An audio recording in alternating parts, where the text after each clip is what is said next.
Olá, está no ar mais um episódio incrível!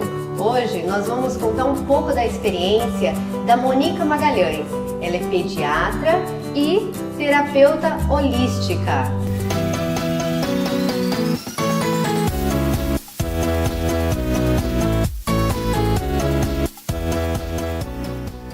Tudo bem com você? Tudo. Como tudo começou na sua vida? Você já começou como pediatra, como terapeuta holística? Como tudo começou? Bom, primeiro eu quero agradecer a você, né, esse momento especial, né, poder falar de mim. Isso é bom. Bom, tudo começou, acho que no episódio com a minha mãe mesmo. Não no nascimento, né, porque o nascimento da gente sempre é algo disso, é um momento de superação, né? O meu foi um momento de superação. Talvez o meu inconsciente tenha sido por aí que eu fui parar numa UTI neonatal, né? Futuramente como profissional. Mas eu tive uma infância, eu sou filha única por parte de mãe, né? E nisso passei por muitos momentos diferentes, né? Nós chamamos de alguns dramáticos, alguns trágicos e alguns excelentes, maravilhosos. E isso foi sendo construído aos poucos. Durante a minha adolescência, eu me envolvi muito com a dança. Isso era algo muito forte dentro de mim. E dentro do processo dos dramas, né? Em algum momento, eu indo, né, para o caminho da veterinária, que eu sempre gostei muito de animais, né? E minha mãe adoeceu e foi parar numa situação de cirurgia, e na cirurgia quase que ela é operada de uma outra situação, dentro de um hospital. Nessa época, as pessoas, não digo nessa época, o padrão médico é de não colocação realmente da real condição do paciente, né? Obviamente que eu fiquei no vácuo sobre tudo que estava acontecendo ali. Isso gerou um sentimento. Esse sentimento de extrema raiva, de ignorância, né? Me fez, começou a crescer dentro de mim uma vontade de mudar isso dentro da minha história. Foi quando eu decidi pela medicina. Foi aí então que tudo começou. Tudo começou com um ser com um potencial artístico muito grande, mas com uma vontade de cura muito grande. Obviamente que eu não sabia nem por onde começar, né? Mas tinha que começar por algum lugar. Eu comecei pelo cursinho, comecei a estudar e fui fazer o tal, né, vestibular. E aí passei para a Universidade Federal Fluminense, que é em Niterói. Eu morava no Rio nessa época. E fui começando a trajetória ali, sem pensar muito no depois, né? Um dia de cada vez fui andando. E a vida também foi fluindo e os acontecimentos foram mostrando os aprendizados que realmente você precisa ter durante uma vida, né? Bom, chegou um certo ponto da faculdade que nós somos introduzidos dentro do hospital, né? Nesse momento, me apareceu uma oportunidade de fazer parte de uma bolsa de pesquisa. Nessa bolsa de pesquisa, o trabalho era o rastreamento de HIV em maternidade. Na época onde a AIDS estava assim bombando e todo mundo estava apavorado, né? Aquela situação extremamente difícil. Bom, fui eu, inocentemente, fazer o trabalho que me propuseram, né? E aí, o que tinha por trás do trabalho?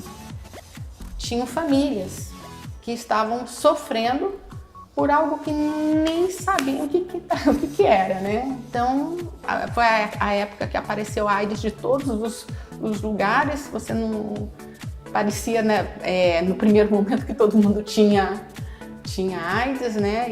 E tinha o HIV, ou tinha doença, ou tinha Isso uma faz confusão. quanto tempo? Nossa, isso foi bem no início, né? Eu já tenho 24 anos de formada, né? Então, na realização desse trabalho, foi quando eu percebi que o que eu precisava aprender mais não era somente a questão médica, a questão da medicina. Isso já estava incluso, eu já estava aprendendo como tratar, como dar continuidade, o que eu esperava, o que eu precisava aprender para lidar com os pacientes. Isso naturalmente já vai acontecendo, mas eu vi que eu precisava era aprender a amar. Porque a linguagem do médico não é uma linguagem que toca realmente o paciente. E o psicólogo talvez também não. Então é uma linguagem que não dá para ser religiosa, não dá para ser extremamente técnica, apesar que todos nós usamos isso como escudo, né? E não dava para ser psicológica da forma que era abordado. Tinha que ser simplesmente amar. E aí que eu comecei a entender o que era amar. Então hoje eu entendo que foi um trabalho inicial que me ensinou a amar. Que aí aonde porque surgiu... eu não sei se eu era muito boa nisso, entendeu? Mas despertou. Mas aí que surgiu a terapia holística ou ainda não? Não, ainda não. Mas estava nessa situação nascendo o terapeuta holístico. Entendeu? O terapeuta holístico, ele nasceu junto com a abordagem médica, junto com a medicina. A medicina foi se desenvolvendo e o terapeuta foi nascendo. A cada situação que ele precisava amar e enxergar aquela pessoa integralmente, não como um portador de HIV, e sim uma pessoa que estava passando por um momento extremamente difícil. E aí, aonde você começou na parte da pediatria? Foi, porque na realidade eu comecei na pediatria. Na minha época eu podia ficar só na pediatria, e a pediatria da UF me deu, eu acredito, bons sapatos, sabe? Aquele que não acaba, né?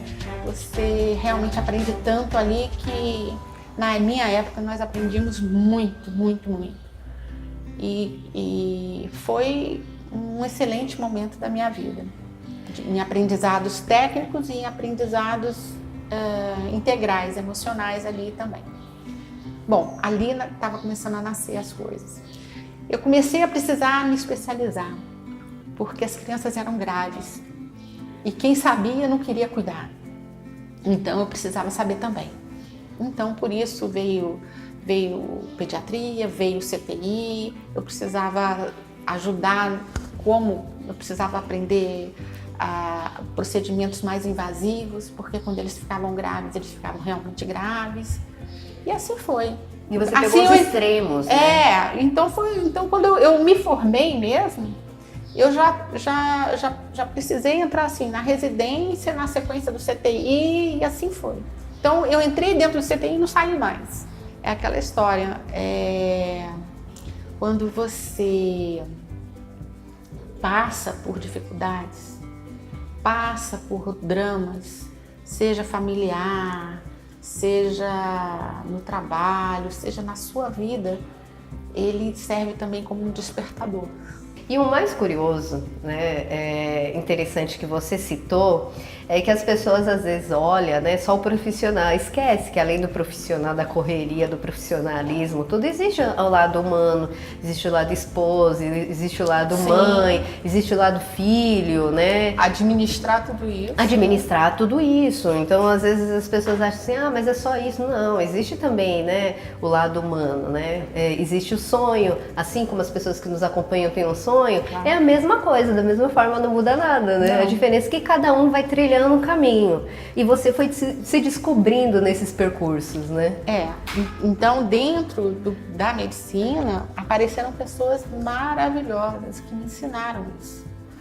E o maior aprendizado, por incrível que pareça, veio dos pacientes, né? Não necessariamente dos professores. Os professores foram fantásticos, né? Sou grata, teoria, sou né? grata a todos eles, sem exceção. Mas o paciente, aquele ser humano que se apresentou e se apresenta todo dia para mim, esse é fantástico. E depois que você começou na pediatria, começou seu trajeto, se descobrindo nesse percurso, como você começou a direcionar a sua vida para esse segmento? Então, bom, eu fiz a residência, comecei também a trabalhar como todo médico. Depois que eu saí de Niterói, desse trabalho, né, foi montado um serviço onde eu participei dessa empreitada inicial, como a corrida, né, do bastão, que a gente pode até comentar aqui agora. É interessante. A minha vida, ela passa por alguns momentos onde eu percebo que é assim, é um jogo, é um desafio, exatamente como acontece no esporte. Por exemplo, quando você vai assistir uma corrida normal mesmo, não é de carro, não é disso, não é daquilo, não.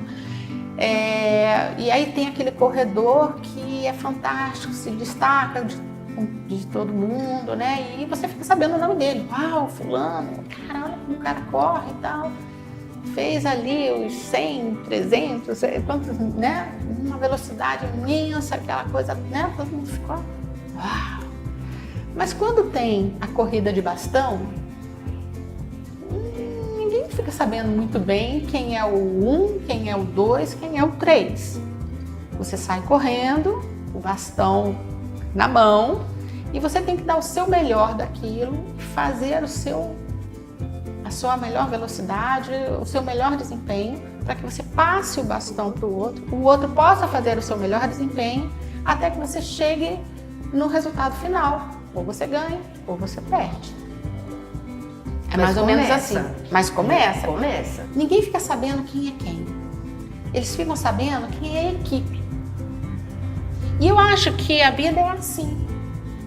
Se nós todos entendêssemos que nós somos uma equipe, seja em que for, aqui nós somos uma equipe, né? Não importa quem está ganhando ou quem teve o melhor desempenho. O que importa é que você conseguiu fazer o seu melhor e passou o resultado para o outro, poder ter o seu desempenho também. Então, na corrida de bastão eu vejo isso. Isso aconteceu comigo, esse entendimento no ambulatório do HIV, no serviço de pediatria que foi instalado. Depois apareceu uma outra pessoa que deu continuidade a isso e hoje provavelmente já deve ter uma outra, outras pessoas fazendo a mesma coisa, mas precisou ser iniciado. Ciclos. São ciclos. Precisou ter aquela pessoa que tinha a energia do início, né? Isso aconteceu quando eu vim para Mogi também, né? Então é importante falar isso, né? Quando eu saí do Rio, fui para Penedo, nesse período foi um período especial, onde eu tive vários despertamentos, vários momentos onde o despertar foi evidente na minha vida. E numa sequência, demorou uns 7 anos isso, eu acabei vindo para Mogi. Em Mogi, a corrida de bastão aconteceu também muito parecido. O início, né? Ninguém na época conseguia ter a energia do início. É como se a energia tivesse sido fechada e precisava ser aberta de novo. E aí, nesse momento que precisou ser aberta de novo, quem tinha energia para fazer isso teve que vir de fora, entendeu? Foi quando eu vim e fiquei, esse processo durou 9 anos. E a jornada é grande, né? 9 anos, assim, de intenso trabalho para que a energia mudasse. Para quem não compreende muito o que é a terapia holística, você poderia dar um resumo do que é exatamente a terapia holística para as pessoas compreenderem o que exatamente nós estamos conversando? Próximo episódio. E agora? Qual será a resposta dessa experiência? Se inscreva no nosso canal e aperte o sino ao lado e seja o primeiro a receber a notificação para assistir. Espero você!